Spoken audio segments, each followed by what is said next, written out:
The morning sun felt warm on her face as she stood outside the tall iron gates. Her fingers gripped the white cane a little tighter than usual. Inside those gates was everything she'd been working toward for the past 10 years. The Harmony Conservatory, the best music school in the entire state. Her name was Aria, and she was 16 years old. She'd been blind since the day she was born, but that never stopped her from dreaming, and her biggest dream was standing right in front of her, just beyond those intimidating gates. "You ready, sweetheart?" Her mother's voice was soft, but Aria could hear the worry hiding beneath it. "I'm ready, Mom."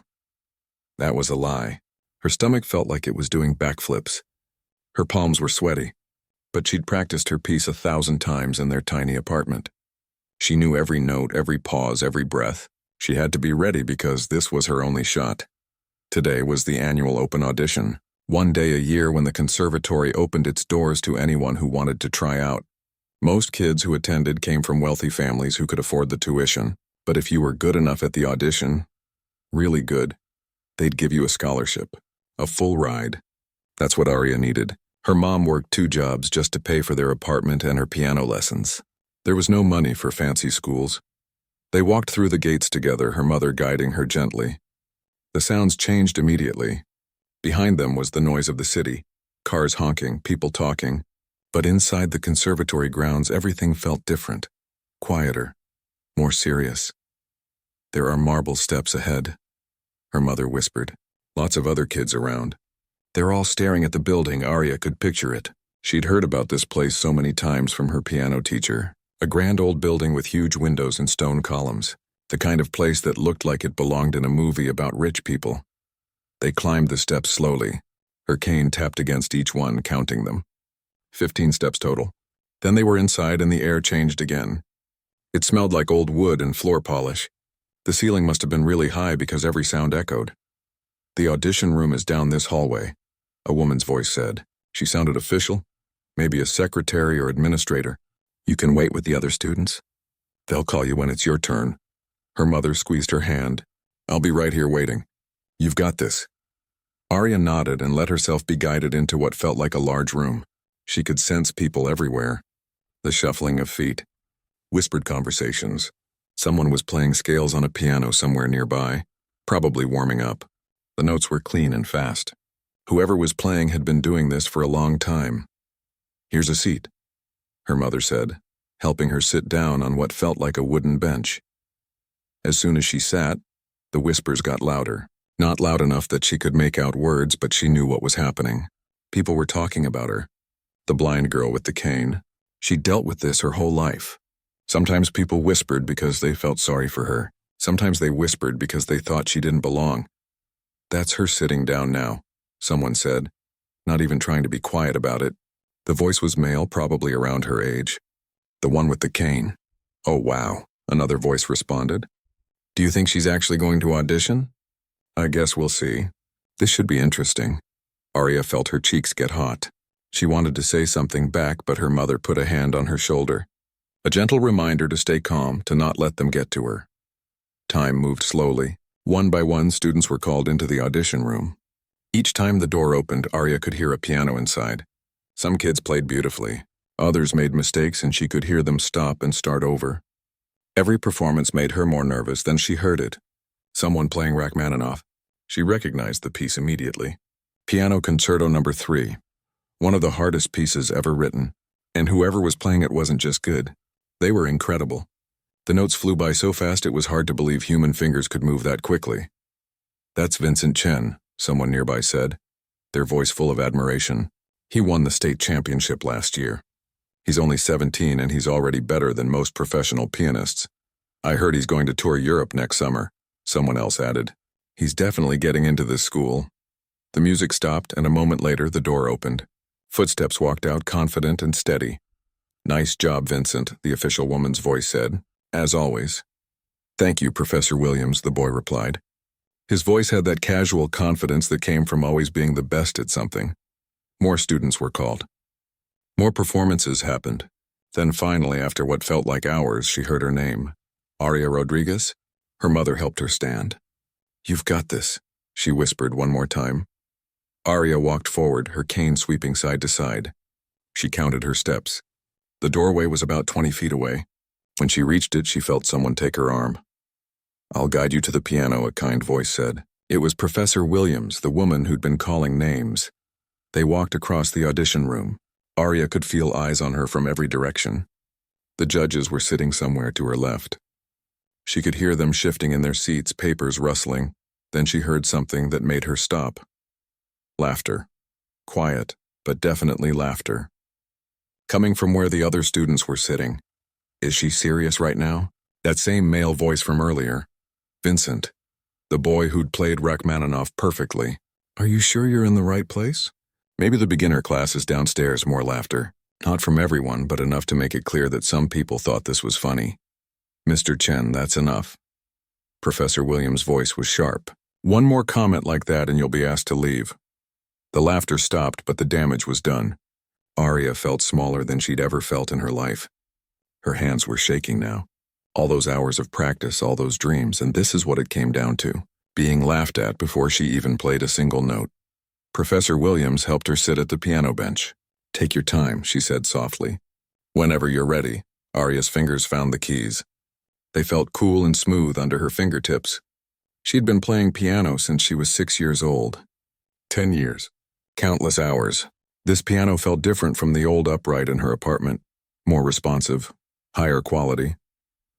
But a piano was a piano. And she knew what to do. Her hands were still shaking. Her heart was pounding so hard she could hear it in her ears. In that moment, she thought about just standing up and walking away. Leaving before she embarrassed herself even more. But then she thought about her mother working those 2 jobs. Her teacher, who'd given her discount lessons for years because she believed in her. All the people who'd helped her get to this moment. And she thought about Vincent Chen sitting out there with his perfect technique and his state championship and his smug voice. Arya took a deep breath. Her hand steadied. And then she began to play. The first note hung in the air like a question. Soft, delicate, almost fragile. Arya had chosen Beethoven's Moonlight Sonata, not because it was the hardest piece she knew, not because it would impress anyone with speed or technical tricks. She chose it because it meant something to her. Her teacher had introduced her to this piece when she was 12. Back then, she didn't really understand it. It was just notes on a page, patterns her fingers had to learn. But as she got older, as life got harder, she started to feel what Beethoven was trying to say. The loneliness, the beauty hiding in dark places, the way sadness and hope could exist in the same moment. Her fingers moved across the keys with a gentleness that seemed to change the entire room. The whisper stopped. The shuffling of feet went silent. Even the sound of people breathing seemed to fade away. She wasn't thinking about Vincent anymore. She wasn't thinking about the judges or the scholarship or anything else.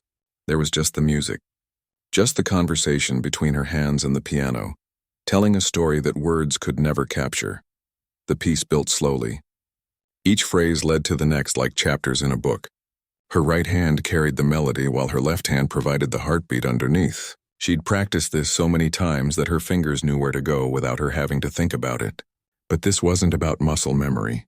This was about feeling every single note as it left the piano and filled the space around her. In the third measure, where the melody dips down before rising again, she let it breathe. She gave it an extra moment of silence, just a fraction of a second longer than what was written on the sheet music. Her teacher always told her that the spaces between notes were just as important as the notes themselves. That's where the emotion lived. She could sense the room leaning in. Not literally, but she could feel the attention shift. People who'd been sitting back in their chairs were now sitting forward. The judges, who'd probably heard hundreds of students play this same piece, were listening differently now. Her mother had once asked her what it was like to play piano without being able to see the keys. Arya told her it was like having a conversation with an old friend. You didn't need to see their face to know what they were feeling. You just knew. That's what the piano was to her, an old friend who understood her better than anyone. As she moved into the second movement, the tempo picked up. The notes came faster, more urgent. This was the part where most students made mistakes. The jumps were tricky. Your hands had to move quickly across different parts of the keyboard, and if you hesitated even for a moment, you'd hit the wrong note. But Arya didn't hesitate. Her hands flew across the keys with a confidence that surprised even her. Every jump was perfect. Every chord rang out clear and strong. She'd practiced this section 1,000 times in her apartment, where the piano was out of tune and some keys stuck. This piano was so much better. It responded to every touch, every slight change in pressure. She felt something happening that had never happened before during a performance. She was losing herself in the music. Really losing herself. There was no audition room, no judges, no Vincent Chen with his cruel words. There was only sound and feeling and this moment that seemed to exist outside of time. The third movement was where everything came together. All the sadness from the first part, all the urgency from the second part, it all built towards something bigger, something that felt like hope breaking through darkness. Her fingers pressed harder now, pulling more sound from the piano. The notes filled every corner of the room, demanding to be heard. She thought about all the times people had told her she couldn't do things because of her blindness. Teachers who didn't want her in their classes. Kids who didn't want to be her friend. Strangers who spoke to her like she was helpless. Every single one of those moments poured into her playing, but she also thought about the good things. Her mother's hands, rough from working so much, gently braiding her hair before school. Her teacher staying late after lessons, refusing to give up on her even when pieces seemed too difficult. The first time she played a song all the way through without mistakes and felt like maybe, just maybe, she was meant to do this. As the piece reached its final measures, Aria felt tears forming behind her closed eyelids. Not sad tears, something else. Something she didn't have words for. The music was saying everything she'd ever wanted to say but never could. The last chord rang out, deep and full. She held it, letting it sustain, feeling the vibrations travel from the piano through her fingers, up her arms, into her chest. Then slowly, carefully, she lifted her hands from the keys. Silence. Complete and total silence. For a moment, Aria panicked. Had she messed up? Had it been terrible? Were people too shocked by how bad it was to even respond? Then it happened. One person started clapping. Then another. Then another. Within seconds, the entire room erupted. People weren't just clapping. They were standing up. She could hear chairs scraping against the floor as everyone rose to their feet. "Brava!" someone shouted. She thought it might be Professor Williams. The applause was so loud it was almost overwhelming. Aria sat frozen at the piano bench, unable to process what was happening. She'd hoped to play well enough to maybe get considered for the scholarship. She never expected this. That was extraordinary. Professor Williams's voice was close now, right next to the piano. Aria could hear something strange in her tone. Was she crying? In 40 years of teaching, I have rarely heard anything so moving. "Thank you," Aria managed to whisper. Her own voice sounded far away. "We don't usually make decisions on the spot," Professor Williams continued, "but I'm going to break protocol here. Aria, we would be honored to offer you a full scholarship to the Harmony Conservatory. You belong here." The words didn't feel real. Aria's hands started shaking again, but this time it wasn't from nerves. It was from something else, joy, relief, disbelief. All of it mixed together. "I accept," she said, and suddenly she was crying for real. Happy tears that she didn't try to hide. Professor Williams helped her stand and guided her away from the piano. As they walked, Aria could still hear people talking, their voices excited and animated. "Did you hear that? I can't believe what I just witnessed. She made me cry. An audition made me cry." But there was one voice that stood out among the others, a voice that had been so confident and cruel just minutes before. Vincent Chen wasn't saying anything. As Aria passed by where the other students were sitting, she could sense him there. Silent. Still. She couldn't see his face, but she didn't need to. Something had shifted in that room. Something had changed. The boy who'd mocked her, who'd laughed at the idea of a blind girl auditioning for a prestigious conservatory, had just witnessed something he couldn't explain away with technical skill or fancy credentials. Her mother was waiting outside the audition room, and the moment Aria came through the door, she was wrapped in the tightest hug of her life. "I heard it through the door," her mother sobbed. Everyone in the waiting room heard it. "Baby, you were perfect. You were absolutely perfect." Aria hugged her back, both of them crying now, neither caring who saw. She'd walked into this building as an outsider, someone who didn't belong, someone who'd been told she was in the wrong place. But she was walking out as a student of the Harmony Conservatory. She'd proven that talent didn't need eyes to see. It just needed a chance to be heard. And somewhere behind her, in that audition room, Vincent Chen sat in his chair, staring at the piano, trying to understand what had just happened. The first day at the Harmony Conservatory felt like stepping into a different world. Everything was bigger, fancier, more serious than anywhere Arya had ever been. The hallways echoed with the sound of music coming from practice rooms. Violins, cellos, flutes, and of course pianos. Lots of pianos. Her mother couldn't be there to guide her anymore. This was something Arya had to navigate on her own. The conservatory had assigned her a student helper for the first week. A violin player named Sophie who showed her around campus and helped her memorize the layout. Practice rooms are down this hall, Sophie explained, walking slowly so Arya could count her steps and map everything in her mind. The main performance hall is straight ahead, then left. Cafeteria is on the lower level. Arya committed it all to memory. 43 steps from the entrance to the practice room hallway. 72 steps to the performance hall. She'd always been good at remembering numbers and patterns. She had to be. But the hardest part wasn't finding her way around. It was fitting in. Most of the students had been preparing for this school their entire lives. They came from families where classical music was a lifestyle, not just a hobby. They talked about summer programs in Europe and private lessons with famous musicians. Arya had learned piano in a cramped apartment with a teacher who charged whatever her mother could afford. In her first music theory class, she felt the familiar weight of being different. Students whispered when she walked in with her cane. The professor, an older man named Dr. Morrison, seemed unsure how to handle having a blind student. "Miss Rodriguez, perhaps you could sit in the front row," he suggested. "That way you can be closer to the board." Arya wanted to point out that being closer to the board wouldn't help her see it, but she just nodded and took the seat. She'd brought a laptop with screen reading software that would convert everything to audio. It wasn't perfect, but it worked. The real difference showed up in practice. While other students practiced 3 hours a day, Arya practiced 6. She'd wake up at 5 in the morning to get to the practice rooms before anyone else. She stayed late into the evening, often being the last one to leave. Her fingers developed calluses. Her back ached from sitting at the piano bench for so long. But she didn't care. Professor Williams became more than just a teacher. She became a mentor. Once a week they'd meet for private lessons, and Professor Williams would push Arya harder than anyone had ever pushed her before. "Good isn't good enough here," she'd say. "You have something special. But special means nothing without discipline." Again, from the top. And Arya would play again, and again, and again, until her hands cramped and her head hurt from concentrating so hard. But with each repetition she got better. She could hear the improvement, even when it was just a tiny fraction better than before. 3 months into her first semester, Professor Williams entered her in a small local competition. Nothing major, just a showcase for young pianists in the region. But it was Arya's first real test against other serious musicians. The night of the competition, her hands shook as she waited backstage.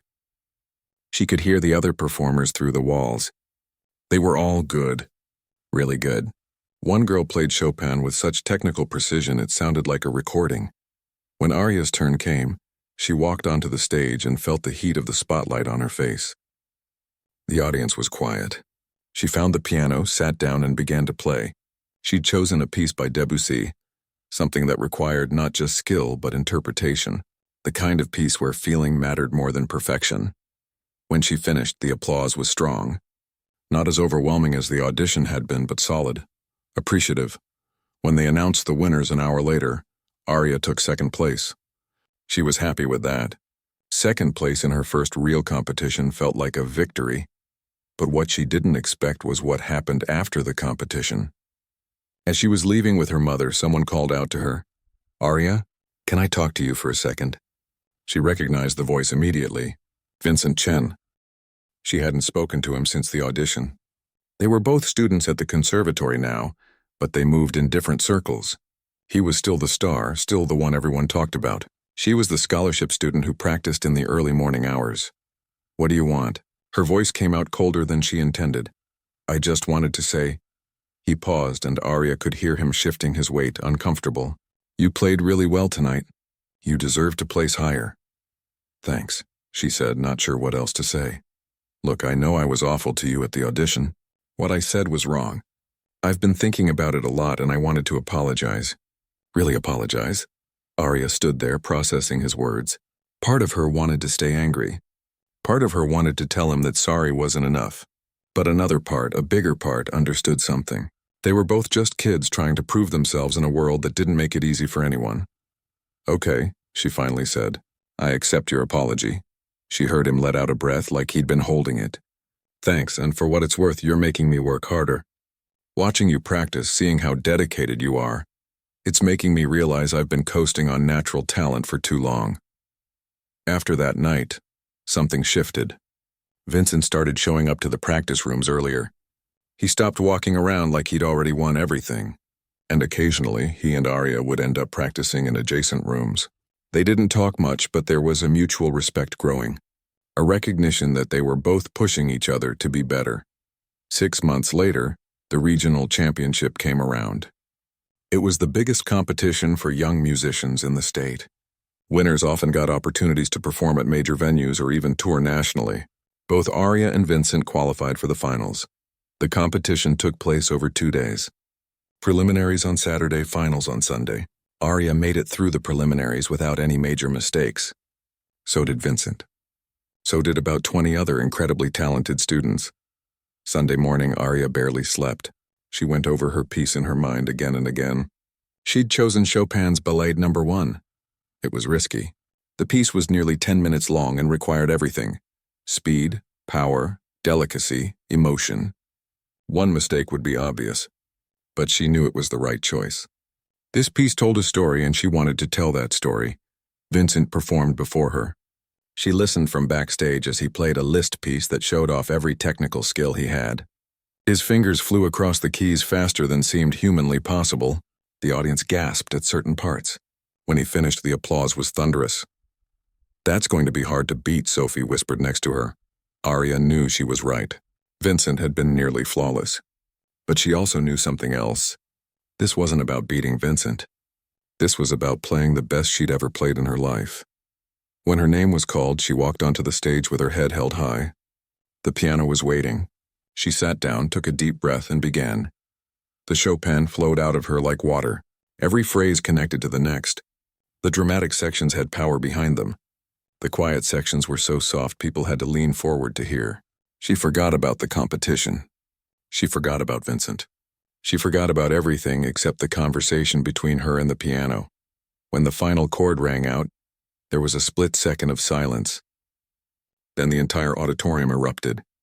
People were standing, shouting. The applause went on for so long the judges had to calm everyone down so the competition could continue. 2 hours later, they announced the results. First place, Arya Rodriguez. Third place, Vincent Chen. Arya stood on that stage, holding her trophy, barely believing it was real. She'd won. Against Vincent. Against everyone. The blind girl who'd been mocked at her audition had just become the regional champion. Backstage, Vincent found her again. This time there was no hesitation in his voice. You earned that, he said simply. Congratulations, thank you, Arya replied. And she meant it. As she left the venue that night with her mother, trophy in hand, Arya realized something important. She wasn't just good. She wasn't just talented. She was becoming something more. Something that went beyond technical skill or natural ability. She was becoming an artist, and this was only the beginning. Winning the regional championship changed everything overnight. Arya's phone wouldn't stop ringing. Local newspapers wanted interviews. Classical music blogs wrote articles about her. A video of her performance got shared thousands of times online. Suddenly, everyone wanted to know about the blind pianist who played with such emotion. 2 weeks after the competition, she got a call that made her heart stop. Carnegie Hall. They wanted her to perform as part of their Young Artist Spotlight series. Carnegie Hall in New York City, one of the most famous concert venues in the entire world. Mom, I can't do this, Arya said, pacing around their small apartment. Carnegie Hall? That's where legends perform. I'm just a student. Her mother grabbed her shoulders, stopping her mid-pace. You're not just anything. You're Arya Rodriguez, and you've earned this. Every single hour you practiced, every sacrifice we made, it was all for moments like this. The performance was scheduled for 3 months away. That gave Arya time to prepare, but it also gave her time to worry. What if she messed up in front of thousands of people? What if she froze on stage? What if everyone realized she wasn't as good as they thought? Professor Williams noticed her anxiety during their weekly lesson. "You're overthinking," she said bluntly. "Your fingers know what to do. Trust them. Trust yourself." But trusting herself became harder as the date approached. News outlets started running stories about her upcoming performance. The pressure built with each article, each social media post, each person who told her how excited they were to see her play. The day before the performance, Aria and her mother flew to New York. The city was overwhelming. So many sounds, so many people, everything moving so fast. Their hotel room was tiny but felt luxurious compared to their apartment back home. That night, Aria barely slept. She went over her piece in her head again and again. She'd chosen to perform Ravel's Gaspard de la Nuit, one of the most technically demanding pieces ever written for piano. Professor Williams had warned her it was ambitious, maybe too ambitious. But Aria felt connected to it. The piece was dark and beautiful and chaotic, and somehow that felt right. The next evening, she stood backstage at Carnegie Hall. She could hear the audience filing in, thousands of people taking their seats. The murmur of conversation sounded like ocean waves. Her hands were cold despite the warmth of the building. "5 minutes, Miss Rodriguez," a stage manager said softly. 5 minutes, 300 seconds. Then her entire life would change one way or another. A hand touched her shoulder. "You've got this." It was her mother's voice, steady and sure. "I'm proud of you no matter what happens out there." Aria hugged her tight, drawing strength from her presence. Then it was time. She walked onto the stage, her cane tapping against the polished wood floor. The audience went quiet. She could feel their attention like a physical thing, pressing against her from all sides. She found the piano, sat down, adjusted her position on the bench, then she began to play. The first notes of Gaspard de la Nuit filled the hall. Dark, mysterious, like water moving in the shadows. Her fingers flew across the keys, executing passages that had taken her months to master. The piece demanded everything from her. Speed, precision, power, subtlety, all at once. There was a section in the middle where most pianists made mistakes. The notes came so fast and in such an unusual pattern that your fingers could easily get tangled. Aria had practiced that section 1,000 times. When she reached it, she didn't hesitate. Her hands moved like they had a mind of their own, finding each note perfectly. The audience was completely silent. Not even the sound of breathing. Just her and the piano, telling this strange, beautiful, haunting story. When the final notes faded away, the silence held for a moment longer. Then the applause exploded. People weren't just clapping. They were shouting, cheering. She could hear people standing, the rustle of clothing as they rose to their feet. She stood and bowed, overwhelmed by the response. The applause went on and on. When she finally walked off stage, her legs were shaking. "That was incredible," the stage manager said, and Aria could hear real emotion in her voice. "I've worked here for 15 years, and I've never seen a response quite like that." The reviews came out the next day. The New York Times called her performance transcendent. Classical music critics who'd seen thousands of concerts said she was the most exciting young talent they'd encountered in years. Her video from Carnegie Hall went viral, getting millions of views. Suddenly everyone wanted her. Concert halls from around the country reached out with invitations. Then international venues started calling. London, Vienna, Tokyo, Paris. Cities she'd only dreamed about visiting wanted her to come and perform. Her life became a whirlwind of travel and performances. At 18, she'd played in 10 different countries. Each concert hall brought new challenges and new triumphs. She learned to navigate airports with her cane, to adapt to different pianos, to perform even when she was exhausted from travel. But success also brought criticism. Some music critics started saying that venues only booked her because of her blindness, that she was a feel-good story rather than a serious musician, that her disability was being used as a marketing tool. Those comments hurt more than she wanted to admit. After a performance in Boston, she broke down crying in her hotel room. Her mother held her while she sobbed. "They don't understand," Aria said through her tears. "They think people only care because I'm blind. Like my playing doesn't matter." "Then prove them wrong," her mother said firmly. "Keep playing. Keep getting better. Let your music speak louder than their words," so that's what she did. She practiced even harder. She took on more challenging pieces. She worked with the best teachers she could find. constantly pushing herself to improve.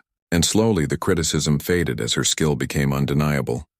She also started using her platform for something bigger than herself. She created a scholarship fund for blind students who wanted to study music. She gave talks at schools about overcoming obstacles. She visited hospitals to play for sick children. If people were going to pay attention to her, she wanted to make sure it meant something. Vincent kept in touch through everything. He'd left the conservatory to study in Europe, and occasionally they'd email each other. His messages were different now. More humble, more thoughtful. "You inspired me to be better," he wrote once. "Not just at piano, but as a person. Thank you for that." On her 21st birthday, Aria got an email that made her hands shake. The Salzburg Festival, one of the most prestigious classical music events in the world. They wanted her to perform a solo concert. Not as part of a group showcase, a full solo performance on their main stage. This wasn't just another concert. This was the kind of invitation that defined careers. Musicians spent their entire lives hoping for a chance like this. Professor Williams called her as soon as she heard the news. "This is it, Aria. This is your moment to show the world who you really are." "I'm terrified," Aria admitted. "Good," Professor Williams said. "That means you understand how important this is. But remember, you were terrified before Carnegie Hall too, and you were magnificent." Aria had 8 months to prepare. For this performance, she wanted to do something different, something no one expected. She was going to compose her own piece. She'd been writing music for years, little compositions she played for herself late at night. But she'd never performed any of them publicly. Now felt like the right time. She worked on the composition every day, building it piece by piece. She called it Darkness and Light. It was her story told through music.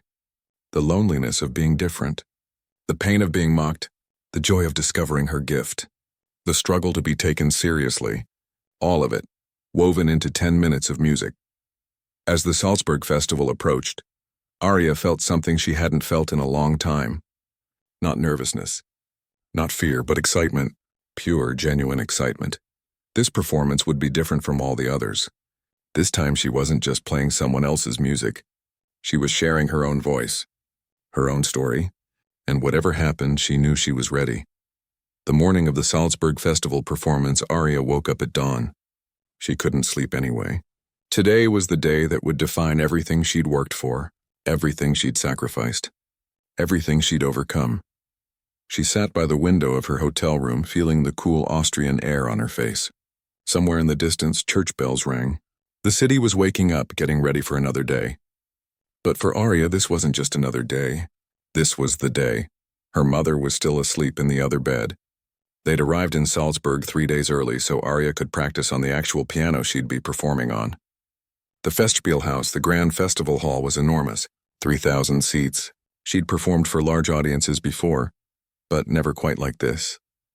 This audience would include some of the most important people in classical music, critics who could make or break careers, musicians she'd admired her entire life, even royalty from various European countries.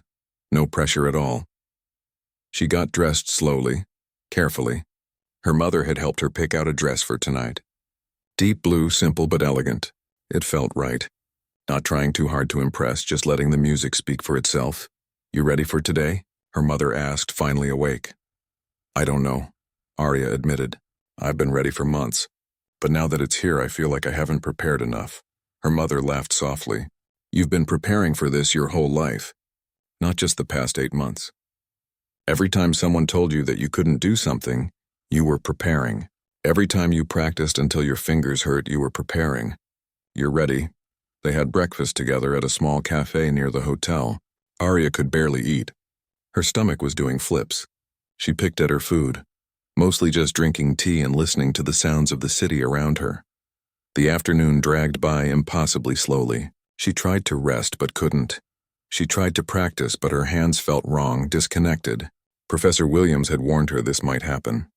"Sometimes before the biggest moments, your body tries to protect you by shutting down," she'd said. "Just breathe through it. It'll come back when you need it." At 6 o'clock, they left for the Festspielhaus. The sun was starting to set, painting the sky in colors Aria could only imagine. The car ride took 15 minutes. 15 minutes that felt like both an eternity and no time at all. When they arrived, the energy outside the venue was electric. People were dressed in their finest clothes, talking excitedly about the evening's performance. Aria could hear different languages mixing together: German, English, French, Italian. People had come from all over the world for this festival. Backstage, the atmosphere was controlled chaos. Stage managers rushing around, checking lights and sound. Other performers from earlier in the festival hanging around, waiting to see her performance. Someone brought her water. Someone else asked if she needed anything. She just needed to breathe. 30 minutes, Miss Rodriguez, a voice said in accented English. 30 minutes. She found a quiet corner backstage and sat down. Her hands were shaking. Not from nervousness exactly, from anticipation, from the weight of this moment. She thought about that day 5 years ago when she'd stood outside the Harmony Conservatory, terrified to even audition, the girl who'd been laughed at for thinking she belonged, how far she'd come since then. Aria? A familiar voice pulled her from her thoughts. She recognized it immediately. "Vincent, you came?" she said, surprised. "Of course I came. I wouldn't miss this for anything." She could hear him sit down next to her. "I wanted to tell you something before you go out there. That day at the audition when I mocked you, that was the worst thing I've ever done, but it was also the thing that changed my life." "What do you mean?" "Watching you play that day, seeing what real music could be, it destroyed me. In a good way. It made me realize I'd been faking it my whole life, playing notes without understanding what they meant. You taught me that music isn't about being perfect. It's about being honest." Aria felt tears forming in her eyes. "Thank you for telling me that." "No, thank you. For showing all of us what it really means to be a musician. Now go out there and remind the world why they need music." 10 minutes, Miss Rodriguez." Her mother appeared, taking her hand. "It's time, baby."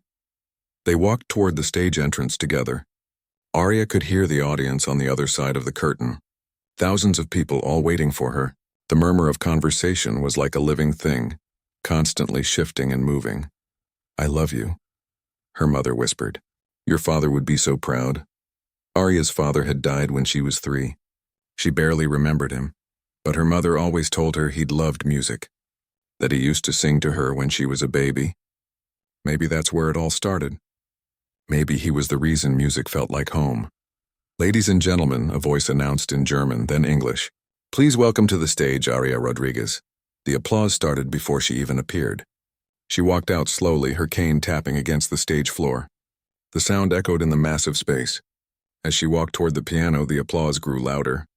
People were already standing. She hadn't even played a note yet. She reached the piano and sat down. The bench was the same one she'd practiced on. The piano was perfectly tuned. Everything was ready. The audience settled into silence. 3,000 people holding their breath. Aria placed her hands on the keys. This was it. Her own composition, darkness and light. The story of her life told through music. She began. The opening was soft, almost fragile, like a child's first uncertain steps into a dark room.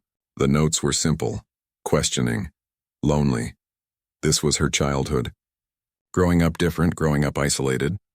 Then the music shifted, became harsher, more discordant.